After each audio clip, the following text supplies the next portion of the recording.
أنت نور الله فجرا جئت بعد العسر يسرا ربنا أعلاك قدرا. ما انا مش قادر اسكت، مش قادر اسكت. اهلا بكم في الخرابه. كله وليد.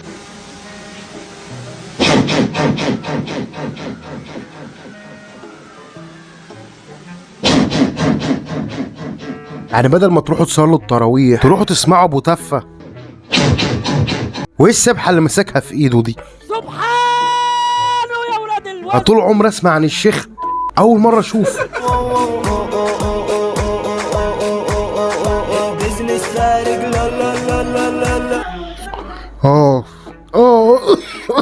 اه هو في ايه اللي بيحصل لنا ده؟ دي احلام العصاري دي ولا الواحد تقل بعد ما فطر ولا ايه؟ بتردي وقويتي وبقيتي يا عجلة تخينة مش زي زمان. لا حوش اللي كرشه مدلدل قدام يا كرش السنين. ما تيجي تاخديني قلمين انت تماما. والله بيقولوا كلام زي الفل. هو بيلعب لها وهي بتلعب له واحنا بقى ايه بقى، نفطر عليكم بقى ولا نعمل ايه بالظبط؟ مش فاهم. ملحوظه نسيت اقول لكم، اللي عايز يشوف الفيديو ده يشوفه بعد الفطار ان شاء الله، زي ما انا بصوره بعد الفطار. ابو الضيق ده اللي عليا ده والله جه في دماغي كده. حظك انتوا الاتنين شيوخ. ايوه بقى ايوه بقى. مفيش حاجه، اهدى شويه، اهدى، مفيش اي حاجه. بهزر معاك والله، مفيش حاجه. لا ولا قوه الا بالله. يا اخي راعي مشاعر الناس يا اخي. في ناس في بعض البلاد مش صايمه مش قادره تفطر، وانت طالع بتاكل. حد كان راعي شعوري؟ طب ماشي، عرفنا ان انت في بلد تانية بتفطر قبل ميعاد الفطار بتاع البني ادمين وعامل فيها فاطر وبتعمل قلبان. ماشي، مفيش احترام بقى للنجيله ديت اللي في وشك ولا ايه؟ وايه نظام الشيوخ اللي بيطلعوا تحديات دول؟ هو مش البرشام اتمنع؟ انا بتعرض الفكري والله. لا تعالوا نشوف بقى الشيوخ من اللي بجد بقى. الفيديو ده بقى متداول وطلع ترند في الايام اللي فاتت ديت جامد جدا، بس انا عندي تعقيب.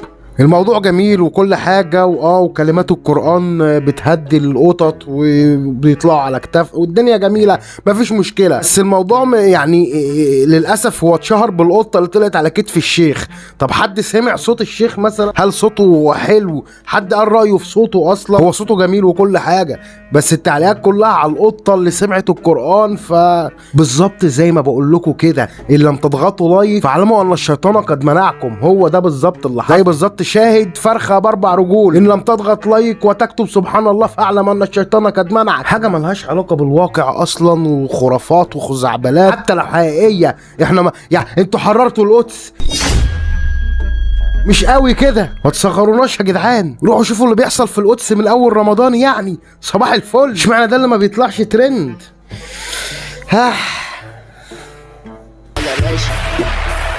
ولا خد اقول لك تعالى هنا في الخرابه انت. يالا خد اقول لك تعالى هنا في الخرابه انت. الثبات الانفعالي يا ابني. كله وليد.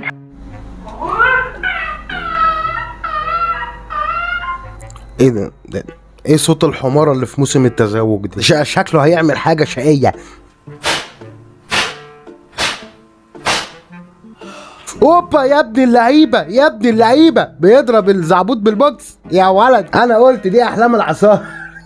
يا اخي دي حياتي حياة بائسة ومعقدة. ليه اللي خلاني اعمل فيديو في رمضان اصلا؟ ايه اللي خلاني اعمل فيديوهات في رمضان اساسا؟ ما الواحد كان صايم وبيقعد ويفطر ويملى كرشه ويقعد يتفرج على الخزعبلات الرمضانية وهو ساكت. اذنكم بقى اروح اتفرج على المداح، يمكن نتلبس جنية تعشقنا ونهج من الكوكب ده.